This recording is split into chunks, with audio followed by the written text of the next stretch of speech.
Suicide নিয়ে একটা হতে পারে যে আমরা প্যাসিভলি ভেবে চলেছি, এটাকে আমরা বলি প্যাসিভ আইডিয়েশন। সে কোনোদিনও অ্যাটেম্প্ট নিচ্ছে না, সে অ্যাক্টিভলি কিছু করছে না, কিন্তু তার বারবারই এই ধরনের মৃত্যুর ভাবনা আসছে। যাকে শাস্তি দিতে চাইছি তাকে শাস্তি দেওয়ার জন্য যে অস্ত্রটা প্রয়োগ করলাম, সে অস্ত্র তো আগে আমাকেই ধ্বংস করে ফেলছে। শাস্তির দিন, ওই জাজমেন্ট ডে দেখার জন্য কি আমিই থাকছি?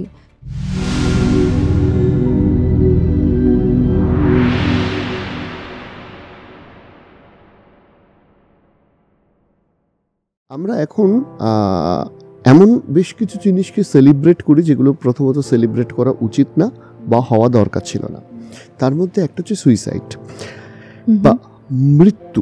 কীরকম হচ্ছে, কিভাবে বলছি, যে ধরুন মানে নর্মাল ছেলে মেয়ে এসে সারাদিন ঘুরে বেড়াচ্ছে, তার হোয়াটসঅ্যাপ স্ট্যাটাস যখন দেখছি তখন দেখছি যে একটা মৃতদেহ জ্বলছে, সে সেখানে লেখা আছে একদিন আমিও এরম জ্বলবো, তুমিও এরকম কষ্ট পাবে। বা বিভিন্ন আত্মহত্যার বিভিন্ন বেশ কিছু পোস্ট আসে এখন, ইমোশনাল কোটস যেগুলো আসে, সেগুলোকে আমি খুব মানে হেভিভাবে দারুণভাবে প্রতিদিন শেয়ার করে চলেছি। অথচ বাইরে থেকে ওই মানুষটাকে দেখলে বোঝা যাচ্ছে না যে এই মানুষটাও আত্মহত্যা করতে পারে, বা সে হয়তো নিজেও ভাবতো না। এগুলো দেখতে দেখতে সে একটা ওই পরিবেশের মধ্যে পৌঁছে যাচ্ছে। এই পরিবেশটাই একটা, সোশ্যাল মিডিয়ার তো অনেক ভালো দিক আছে, খারাপ দিকও আছে। তো এই পরিবেশ একটা তৈরি হচ্ছে যেখানে সে সারাদিন ধরে বিভিন্ন ইমোশনাল কোট এবং তার সাথে কিছুটা আত্মহত্যার ফিলিংস, কিছুটা আমি মরে গেলে তখন তুমি বুঝতে পারবে, এই আমি মানে তোমাকে বোঝাবার জন্য আমি মরে যেতে চাই, বা আমার নিজের প্রতি জাস্টিস করার জন্য আমি মরে যেতে চাই, এই একটা ফিলিংস কিন্তু দেখা যাচ্ছে অনেকের মধ্যে। সেইটা নিয়ে আপনি কি বলবেন? খুব ইম্পর্টেন্ট টপিক, একটা ট্রিগার অ্যালার্ট দেব দর্শক শ্রোতা বন্ধুদের জন্য, কারণ আমরাও তো সুইসাইড নিয়ে এবার কথা বলতে ঢুকবো, এবং মানসিক স্বাস্থ্য নিয়ে কথা বলতে গেলে ওয়েলবিইংয়ের যে কোনো শোতে এটা একটা খুব গুরুত্বপূর্ণ জায়গা হয়ে থেকে যায়, যেটা আমরা অস্বীকার করতে পারি না।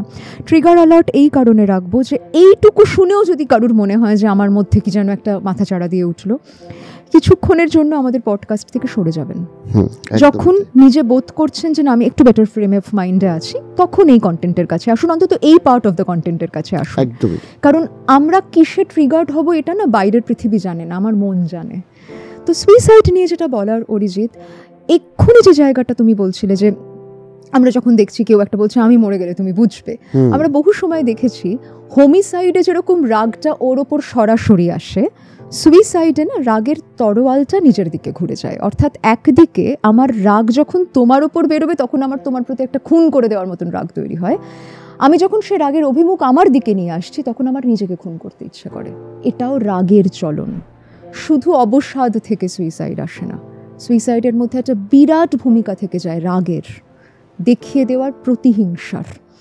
এবং সেখান থেকে বহু সময় আমরা মনে করি এইটা একটা বার্তা হয়ে রয়ে যাবে, এটা নিয়ে তোমায় সারা জীবন ভাবতে হবে যে তুমি এই অপরাধ বোধ নিয়ে থাকবে যে আমি চলে গেলাম। আমার গোড়াতেই যেটা বলার, সুইসাইড নিয়ে একটা হতে পারে যে আমরা প্যাসিভলি ভেবে চলেছি, এটাকে আমরা বলি প্যাসিভ আইডিয়েশন। সে কোনোদিনও অ্যাটেম্প্ট নিচ্ছে না, সে অ্যাক্টিভলি কিছু করছে না, কিন্তু তার বারবারই এই ধরনের মৃত্যুর ভাবনা আসছে। বিভিন্ন কারণে আসতে পারে, রাগ হলে আসতে পারে, বাবা মায়ের ওপর রাগ হলে আসতে পারে, কখনো তার পার্টনারের সঙ্গে ঝগড়া হচ্ছে আসতে পারে, সে বারবার থ্রেট করছে এবং নিজেও মনে করছে থ্রেট করছে মানে সে শুধুই ভয় দেখাচ্ছে, কখনো করবে না এমনও বলা যায় না।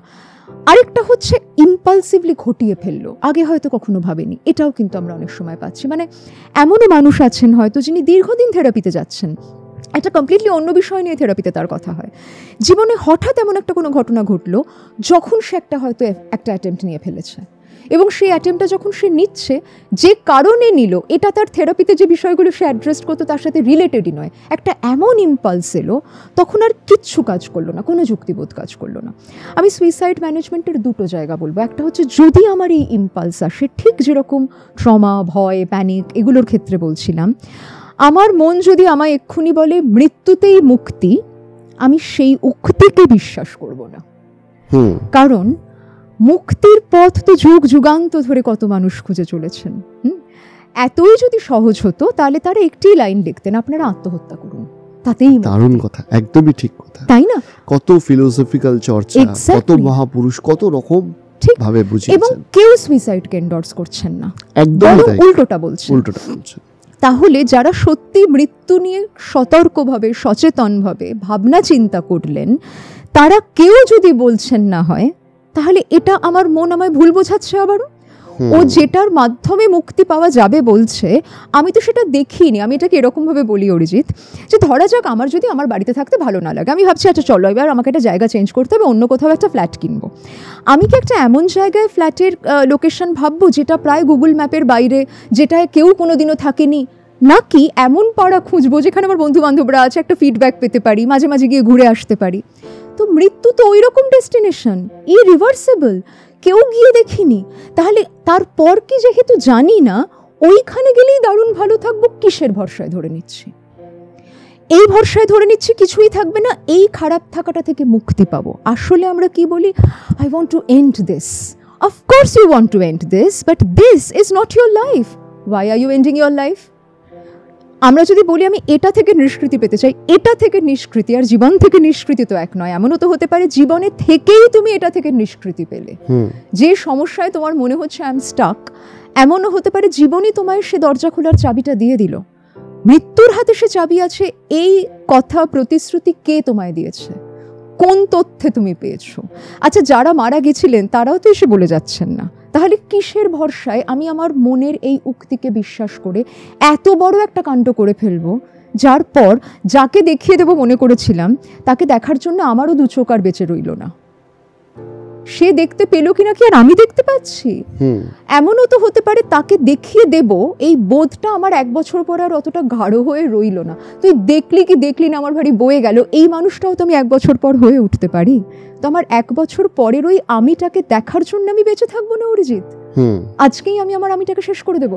এইখানে যদি আমরা নিজেকে তাৎক্ষণিকভাবে আটকাতে পারি, ইম্পালসকে আটকাতে পারি, বাকি যে অংশটা উঠে আসছিল যে এই ধরনের পোস্ট শেয়ার করা ইত্যাদি, আমি বলবো সেখানে না আমাদের একটু সতর্ক হতে হবে। সেলফ হার্ম বা সেলফ হার্ম রিলেটেড পোস্টসের ক্ষেত্রে এইগুলো যদি বারবার আমরা ব্যবহার করতে থাকি, এই কারণেই আমার সঙ্গে আরেকটা মানুষের যুক্ত হতে ভয় করতে পারে। আমি কিন্তু উল্টোটাও অনেক সময় দেখেছি, যে আমার পার্টনার এত সেলফ হার্ম করতো, আমি না ব্রেকআপ করেছি, আমার খুব ভয় হতো, আমার মনে হতো একটু ঝগড়া হলেই তো হাত কাটবে, বাবা তার থেকে আমি দূরেই থাকি। তাহলে যখন আমি এই ধরনের স্ট্যাটাস দিচ্ছি বা এই ধরনের কাজ করছি, আমি হয়তো ভাবছি যে তাতে ওর উপর একটা সাংঘাতিক অভিঘাত তৈরি হবে, ওকে আমি আমার করে পেয়ে যাব। এর কোনোটাই হওয়া সম্ভব নয়। উল্টে আমাদের মধ্যে আরও বেশি দূরত্ব, জটিলতা তৈরি হতে পারে।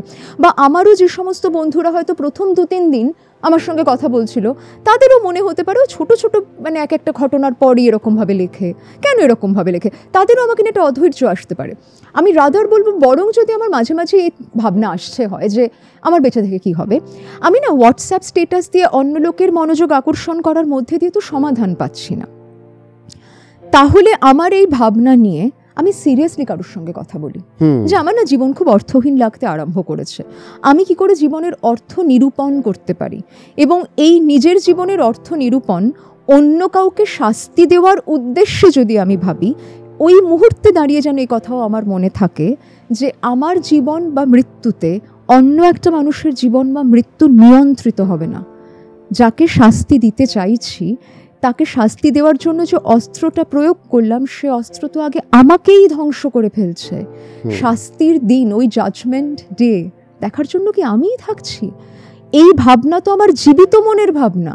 জীবিত মনের ভাবনা যে মুহূর্তে আমার মৃত্যু ঘটে যাচ্ছে, তখন তো আর ধার্য হবে না। তাহলে এই মোমেন্টটাতে আমার যা মনে হচ্ছে, সেই ভাবনার সঙ্গে আর কিভাবে পথ চলতে পারি? এইখানে যদি আমার নিজের কারুর সঙ্গে একটা অন্য রকমের সংলাপ সম্ভব হয়, বরং তাতে উপকার পাওয়ার চান্স বেশি। এই ধরনের স্টেটাস বা এই আচরণগুলোতে আমি রাদার অনেক সময় দেখেছি বাকিদের থেকে না তাদের একটা বিচ্ছিন্নতা তৈরি হয়ে যাচ্ছে। আমরা যদি হঠাৎ এটা দেখতে পাই যে আমার একটা বন্ধু এরকম স্টেটাস দিয়েছে, বা আমার পরিচিত কেউ ফেসবুকে হয়তো লিখেছে যে আর এই জীবন রেখে কী লাভ, আর সামথিং লাইক দ্যাট, আমাদেরও তো সেখানে একটা দায়িত্ববোধ জন্মায়, একটা কর্তব্যবোধ জন্মায়। আমরা ভীষণ বিহ্বল হয়ে পড়ি যে কী হলো, এবং আমরা অনেক সময় দেখেছি কিন্তু যে আমরা সোশ্যাল মিডিয়াতেও ইমিডিয়েটলি তাকে রিচ আউট করার চেষ্টা করছি, এই জায়গাটা থাকে। আমার এখানে একটা কথা বলার, সেটা হচ্ছে আমরাও যখন তাকে রিচ আউট করতে পারছি, আমরা যেন সেখানে না একটা পেপ টক দিতে না বসি, আমরা যেন একটু চুপ করে শুনি। আমি যেন ওকে একটু বলি যে আমি জাস্ট আছি, তোকে কিচ্ছু বলতে হবে না, কি হয়েছে বলতে হবে না, তুই জাস্ট ফোনটা ধরে থাক। This really helps. কারণ তার মনের মধ্যেও কিন্তু অন্য অনেক বক্তব্য উঠেছে যেগুলো যুক্তির বক্তব্য বলে আমি পেশ করতে চলেছি, আমারও তো জীবনে কবে কী হয়েছিল। না, তখন কোনো পেপটক না। ওর তখন এটুকু জানার দরকার আছে যে আমাকে শোনার জন্য কেউ ছিল। 2, সুইসাইড হেল্পলাইন নাম্বারস আছে, একটু গুগল সার্চ করে দেখবেন, পেয়ে যাবেন। Tele MANAS one of the helpline numbers, 24/7 খোলা থাকে। এইরকম কিছু নাম্বার আমি বলবো আমাদের প্রত্যেকের ফোনে থাকা উচিত। এমনও যদি হয় যে রাতের 2:30টার সময় আমার ভীষণ একটা উচাটন তৈরি হলো, মনে হচ্ছে এই জীবন রেখে কী হবে, আমার জীবন নিয়ে কোনো সিদ্ধান্ত নেওয়ার আগে আমি কারুর সঙ্গে একটু কথা বলি। এমনও হতে পারে যে সমস্যাটা আজকে এই মুহূর্তে আমাকে এতটা আচ্ছন্ন করে দিচ্ছিল, কালকে সে সমস্যার সমাধান হলো না, কিন্তু সমস্যাটাই অত গুরুত্বপূর্ণ রইল না। এক্স্যাক্টলি।